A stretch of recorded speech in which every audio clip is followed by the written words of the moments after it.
ഇന്നത്തെ പ്രധാന വാർത്തകൾ.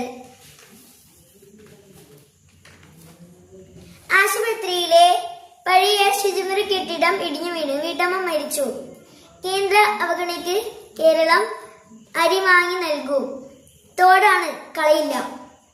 മരം നടൂ. പോക്കറ്റ് മണി സർക്കാർ തരും. VSന്റെ ആരോഗ്യനിലയിൽ മാറ്റമില്ല. വിജയത്തിൽ വിലാപം.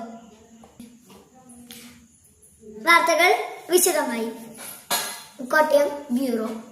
കോട്ടയം മെഡിക്കൽ കോളേജ് ആശുപത്രിയിലെ ഉപയോഗശൂന്യമായ ശുചിമുറി കെട്ടിടം ഇടിഞ്ഞു വീണു വീട്ടമ്മ മരിച്ചു. തലയോലപ്പറമ്പിലെ മേപ്പേത്ത്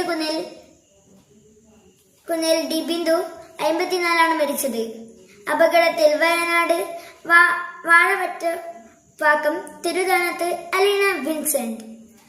ആശുപത്രി ജീവനക്കാരൻ വില്ലൂനി പുറംതോട്ടം അമൽ പ്രദീപ്, ജീനു സജി എന്നിവർക്ക് നിസാര പരിക്കേറ്റു. തിരുവനന്തപുരം ബ്യൂറോ. കേന്ദ്ര സർക്കാർ അരി വിഹിതം നിഷേധിച്ച സാഹചര്യത്തിൽ വിപണിയിൽ നിന്നും പണം കൊടുത്ത് വാങ്ങി കുറഞ്ഞ വിലയ്ക്ക് ജനങ്ങൾ വിതരണം ചെയ്യാൻ സംസ്ഥാന സർക്കാർ ഓണക്കാലത്ത് വിപണിയിലെ വിലക്കയറ്റം പിടിച്ചു നിർത്തുന്നതിന്റെ ഭാഗമായി ആണ് ഇടപെടൽ. ചെറുവത്തൂർ ബ്യൂറോ.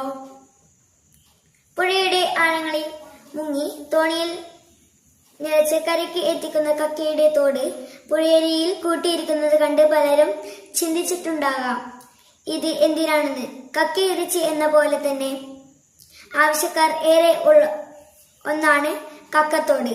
കക്കത്തോട് സംസ്കരിച്ച് പല വിധത്തിലുള്ള ഉൽപ്പന്നങ്ങളായി എത്തുമ്പോഴാണ് നമ്മൾ ഇതിന്റെ മഹത്വം തിരിച്ചറിയുക. പടന്ന ഓരി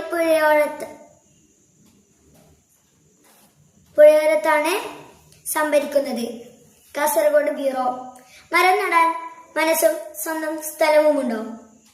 സ്വന്തം ഭൂമിയിലും പാട്ടത്തിനടുത്ത ഭൂമിയിലും മരം നട്ടുപിടിപ്പിച്ചു പരിപാലിക്കുന്നതിന് സർക്കാർ വർഷം തോറും തീർന്നില്ല.